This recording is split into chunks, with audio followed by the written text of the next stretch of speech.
Hi friends எல்லாருக்கும் வணக்கம் and welcome back to my channel. இன்னைக்கு ஒரு நார்மல் ரொட்டீன் vlog தான் நீங்க பார்க்க போறீங்க. பார்த்தீங்கன்னா, இப்போ மந்த்லி கிராசரி லிஸ்ட்டு வந்து இப்போ போட்டுட்ருக்கேன்.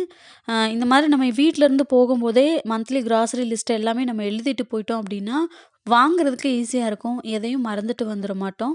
கையில நம்ம எப்பவுமே லிஸ்ட்டு வச்சுட்டு போய் கிராசரிஸ் வாங்குனோம்னா, லிஸ்ட்ல இருக்கிறத மட்டும் தான் வாங்கிட்டு வருவோம். லிஸ்ட்டு இல்லாம அப்டி போயிட்டோம்னா, கண்ல பார்க்குற எல்லாத்தையுமே நம்ம எடுத்து போட்டுட்டு வந்துருவோம்.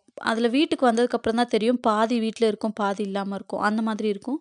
ஸோ, அதனால கரெக்ட்டா கிச்சன்ல என்னென்ன இல்லையோ, அது எல்லாத்தையுமே பார்த்துட்டு நான் லிஸ்ட் போட்டு எடுத்துட்டு போயிடுவேன்.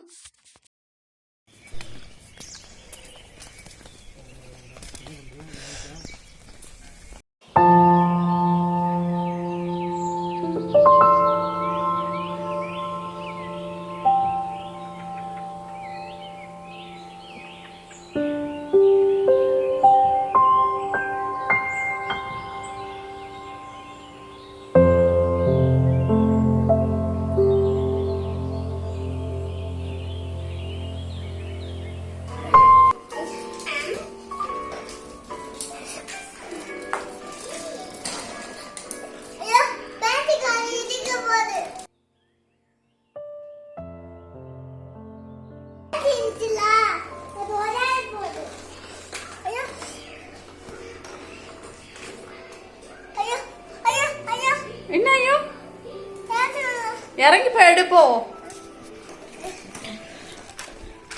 போ. என்ன பண்றீங்க சசிகுட்டி? ரிமோட்லாம் ஒன்றும் ஆகாது போ. பார்த்தீங்கன்னா, மளிகை சாமான், காய்கறி எல்லாமே நைட்டே வாங்கிட்டு வந்து ஓரளவுக்கு வெஜிடபிள்ஸ்லாம் வாஷ் பண்ணி ஃப்ரிட்ஜில் எடுத்து வச்சுட்டேன். இப்போ வந்து ஆயில் கண்டெய்னர்ஸ் ஃபுல்லாக இல்லாமல் இருந்தது. ஸோ எல்லாமே ரீஃபில் பண்ணி இப்போ தான் எடுத்து வச்சுட்ருக்கேன். ஸோ நைட்டு ரொம்ப லேட் ஆகிட்டு அப்படிங்கிறதுனால எல்லாத்தையுமே வாஷ் பண்ணி ஓரளவுக்கு வந்து இந்த டேபிள்லேயே அப்படியே வச்சுட்டு நான் போய் படுத்துட்டேன். அப்போ தான் ஈரம்லாம் நல்லா வந்து ட்ரைன் ஆகும் அப்படின்னு சொல்லிட்டு. இப்போ ஒரு சில வெஜிடபிள்ஸ் மட்டும் இந்த டேபிளில் இருக்குது. இப்போ எல்லாத்தையுமே நம்ம ஆர்கனைஸ் பண்ணி எடுத்து வச்சிடலாம். மோஸ்ட் ஆஃப் த வெஜிடபிள்ஸ் வந்து நேற்று நைட்டே எல்லாமே வாஷ் பண்ணி ட்ரை பண்ணி எல்லாத்தையுமே நான் ஃப்ரிட்ஜில் எடுத்து வச்சுட்டேன். இப்போ வந்து சஷ்வந்த்துக்கு மிட் மார்னிங் ஸ்நாக்ஸாக கேரட் தான் கட் பண்ணி கொடுத்துட்ருக்கேன். இதுனா அவனுக்கு ரொம்ப பிடிக்கும், ரொம்ப லைக் பண்ணி சாப்பிடுவான்.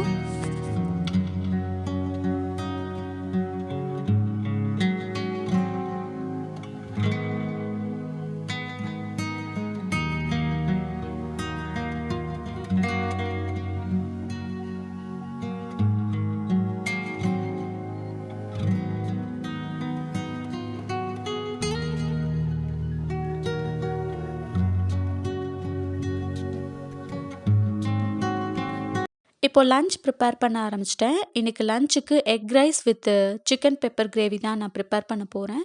ஸோ ரொம்ப ஈஸியான குக்கிங் தான். ஏன்னா வந்து வெஜிடபிள்ஸு, கிராசரிஸ்லாம் அரேஞ்ச் பண்ணுற வேலை இருக்குது. அதனால் வந்து லஞ்சை ரொம்ப சிம்பிளாக இன்றைக்கி பண்ணிக்கிட்டேன். எக் ரைஸ் பண்ணுறதுக்கு ஒரு 6 முட்டையை உடச்சி ஊற்றிட்டு அதுக்கு தேவையான அளவு உப்பும் சேர்த்து நல்லா பீட் பண்ணி எடுத்து வச்சுருக்கேன். இப்போ ஒரு கடாயில் தேவையான அளவுக்கு ஆயில், ஒரு 1/2 டீஸ்பூன் சீரகம் சேர்த்து இப்போ பொரிய விட்டுக்கலாம். சீரகம் லைட்டாக பொரிஞ்சதும் இதில் சாப் பண்ணி வச்ச வெங்காயத்தை நான் சேர்த்துக்கிறேன். நீங்கள் வெங்காயம் நீல வாக்கில் கூட கட் பண்ணிக்கலாம். பட் நான் டைம் இல்லாதனால சாப்பரில் போட்டு நல்லா சாப் பண்ணிக்கிட்டேன். அடுத்ததாக இப்போது காரத்துக்கு ஒரு பச்சை மிளகாவை 2 கீரி சேர்த்துக்கலாம். கூடவே கொஞ்சமாக கேப்சிகம் சேர்த்துக்கலாம். நான் கேப்சிகமில் ஒரு 1/4 பங்கு அளவு மட்டும் சேர்த்துருக்கேன். ஸோ இந்த ரைஸ்க்கு கேப்சிகம் சேர்த்தோம்னா டேஸ்ட் ரொம்ப நல்லாயிருக்கும். இப்போ இதெல்லாத்தையும் சேர்த்துட்டு நல்லா நம்ம மிக்ஸ் பண்ணி விட்டுக்கலாம்.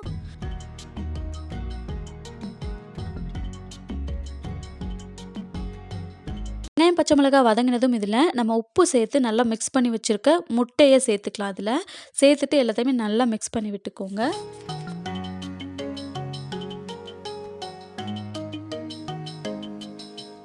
முட்டை ரொம்ப கிறிஸ்பியாக வேகணும் அப்படின்னு இல்லை, ஜஸ்ட்டு ஸ்க்ராம்பிள் ஆனாலே போதும். நல்லா வந்து உங்களுக்கு தனித்தனியாக வந்து செப்பரேட் பண்ணிவிட்டு இது கூட நம்ம ரைஸ் சேர்த்துக்கலாம்.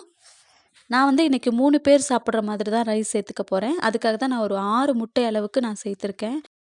ரைஸ் வந்து பார்த்திங்கன்னா, யூசுவலாக வீட்டில் செய்கிற சாப்பாடு ரைஸ் தான் நான் இன்றைக்கி சேர்த்துக்கிறேன். நீங்கள் வேணும்னா பாஸ்மதி ரைஸாக இருந்தால் கூட சேர்த்துக்கலாம். அதுவும் டேஸ்ட் நல்லாயிருக்கும். இப்போ சேர்த்துட்டு எல்லாத்தையுமே நல்லா மிக்ஸ் பண்ணி விட்டுக்கலாம். நீங்கள் பாஸ்மதி ரைஸ் சேர்க்குறதா இருந்தால் வந்து நீங்கள் கிளறி விடும்போது மெதுவாக கிளறி விடணும், இல்லைன்னா ரைஸ் உடஞ்சிரும்.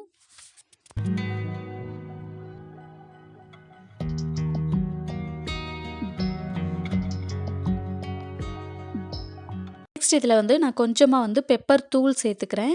ஸோ பெப்பர் பவுடர் சேர்க்கும்போது டேஸ்ட் இன்னும் நல்லாயிருக்கும். ஸோ தேவையான அளவு சேர்த்துக்கலாம். நான் வந்து 1 டீஸ்பூன் அளவுக்கு சேர்த்துட்டு எல்லாத்தையுமே நல்லா மிக்ஸ் பண்ணிவிட்டு ஒரு 2 நிமிஷம் அப்படியே அடுப்பில் வச்சுட்டு அடுப்பு ஆஃப் பண்ணிடலாம்.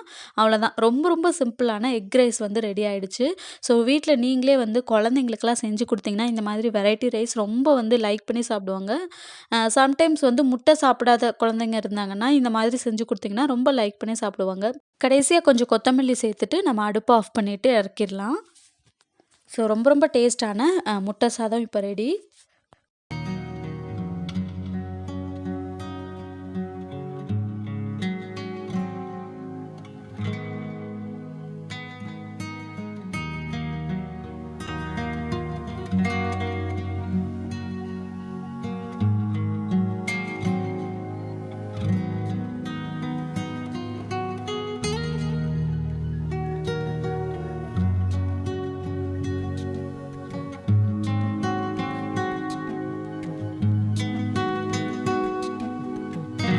ஆக்சுவலாக இந்த பிளேட்டில் இருக்கிறது சஷ்வந்த் டாடிக்காக நான் எடுத்து வச்சது. ஆனால் இப்போ சஷ்வந்த் தூக்கி வச்சுட்டு நான் தான் சாப்பிடுவேன் அப்படின்னு எடுத்து வச்சுருக்கான்.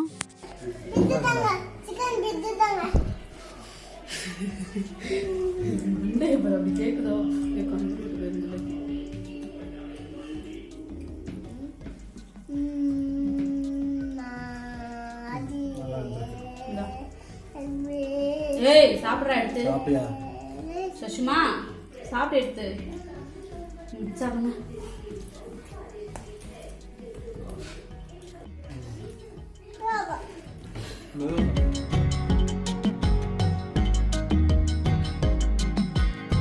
குக்கிங் பார்த்துக்கிட்டே வந்து ஓரளவுக்கு வெஜிடபிள்ஸ் எல்லாமே நான் வந்து அரேஞ்ச் பண்ணி வச்சுட்டேன். அடுத்தது வந்து கொஞ்சம் ஃப்ரூட்ஸு இன்னும் கொஞ்சம் வெஜிடபிள்ஸ்லாம் இருக்குது. எல்லாமே அரேஞ்ச் பண்ணி இனிமேல் தான் வைக்கணும்.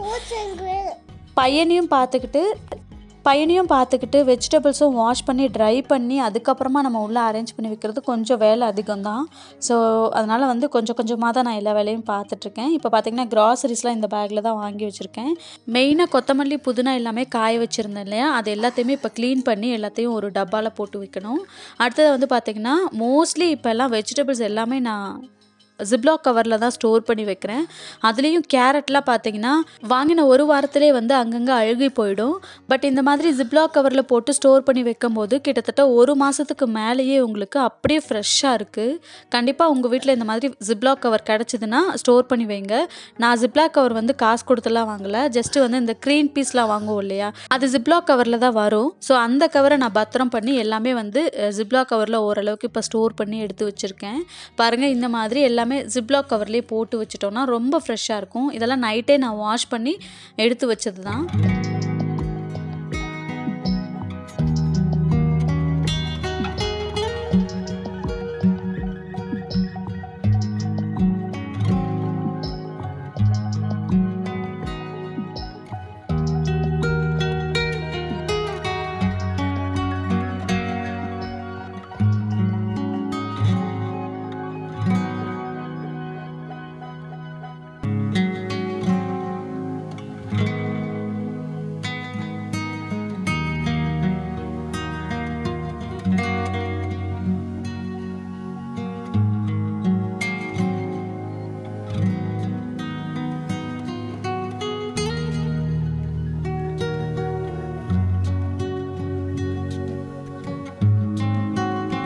நான் எப்போ கொத்தமல்லி புதினாலாம் வந்து க்ளீன் பண்ண உட்காந்தாலும் சரி, பையனும் சேர்ந்து வந்து உட்காந்து அந்த புதினா அவனுக்கு கிள்றது ரொம்ப பிடிக்கும். அது வந்து அவன் ஒரு விளையாட்டு மாதிரி நினச்சிட்ருக்கான்.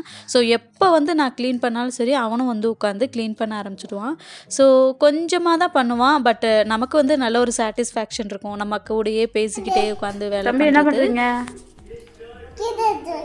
கீரை எடுத்து வைக்கிறீங்களா? மின்ட் அது பேர். Very good boy. என்ன வேணுமா? இது எடுத்தார.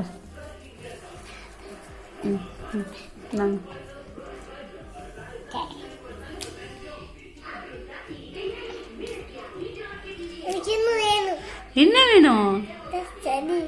இதுக்கு பேர் செடியா? மின்ட் லீஃப் சொல்லு. Mint leaf.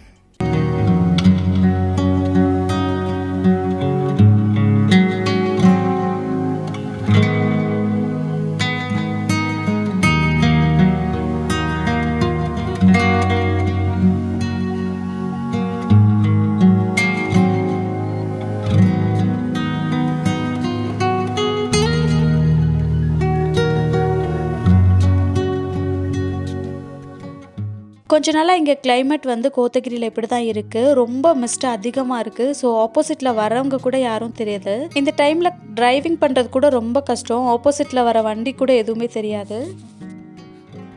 இப்போ சஷ்வந்த் வந்து தூங்கிட்டு இருக்கான். ஸோ அதுக்குள்ளே இந்த கிராசரிஸ் எல்லாமே எடுத்து வச்சிடலாம் அப்படின்னு எல்லாமே எடுத்து வச்சுட்ருக்கேன். வாங்கிட்டு வந்தது அப்படியே இருக்குது.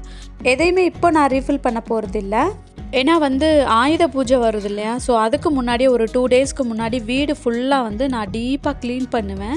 ஸோ ஃபுல்லாக டீப்பாக க்ளீன் பண்ணிவிட்டு அதுக்கப்புறமா கிராசரிஸ் எல்லாமே ரீஃபில் பண்ணிக்கலாம் அப்படின்னு சொல்லிட்டு எல்லாமே ஒரு டப்பு இருக்குது. அதுக்குள்ளே நான் எல்லாமே உள்ளே வைக்க போகிறேன். மோஸ்ட்லி வந்து கண்டெய்னரில் எப்போ கிராசரிஸ் தீர்ந்தாலும் சரி உடனே வந்து அதை வாஷ் பண்ணி ட்ரை பண்ணி எடுத்து வச்சுருவேன். எம்டி கண்டெய்னராகவே இருக்கட்டும் அப்படின்னு சொல்லிட்டு வாஷ் பண்ணி க்ளீன் பண்ணி எடுத்து வச்சுருவேன். ஸோ அந்த ஷெல்ஃப் எல்லாமே நான் க்ளீன் பண்ணணும். ஷெல்ஃபுமே ஒரு 2 மந்த்ஸுக்கு முன்னாடி ஃபுல்லாக க்ளீன் பண்ணுறதுலாம் தூசிலாம் எதுவுமே இருக்காது. மோஸ்ட்லி வந்து வீடு க்ளீனாக தான் இருக்கும். ஆனாலும் நமக்கு வந்து இந்த மாதிரி ஃபங்க்ஷன் செலிப்ரேஷன்லாம் வரும்போது ஒரு டீப்பாக வீடை க்ளீன் பண்ணால் தான் அந்த செலிப்ரேஷனே ஒரு கொண்டாடின மாதிரி ஒரு ஃபீல் இருக்கும். ஸோ அதனால் ஃபுல்லாக நம்ம டீப்பாக க்ளீன் பண்ணுறதுக்குள்ளே எல்லாத்தையுமே இந்த டப்புக்குள்ளே தான் நான் எப்போவுமே கிராசரிஸ் அரேஞ்ச் பண்ணி வைப்பேன். எல்லாத்தையுமே இதுக்குள்ளே போட்டு வச்சிடலாம்.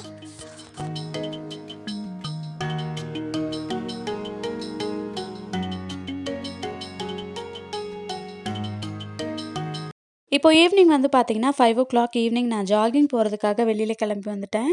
ஸோ சஷ்வந்தோட டேடி வந்துட்டாங்க. அதனால் சஷ்வந்தை வீட்லேயே விட்டுட்டு வந்துட்டேன். ஏன்னா ரொம்ப கிளைமேட் ரொம்ப ஒரு மாதிரி இருக்குது. ஸோ இந்த கிளைமேட்டில் வந்து அவனுக்கு எதுவும் கோல்டு பிடிச்சிரும் அப்படின்னு விட்டுட்டு வந்துட்டேன்.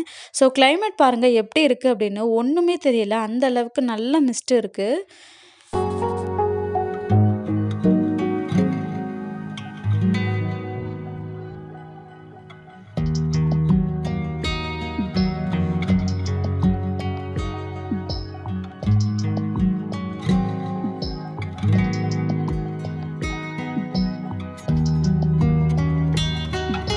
நான் ஜாகிங் போயிட்டுருக்கும்போதே பார்த்தீங்கன்னா, என்னோடய தலையெல்லாம் வந்து வெட்டாயிடுச்சு. ஸோ அந்த அளவுக்கு பனி வந்து விழுந்துட்டுருக்கு. ஸோ ஹேர்லாம் பாருங்கள் நல்லா கீழே வெட்டாயிடுச்சு.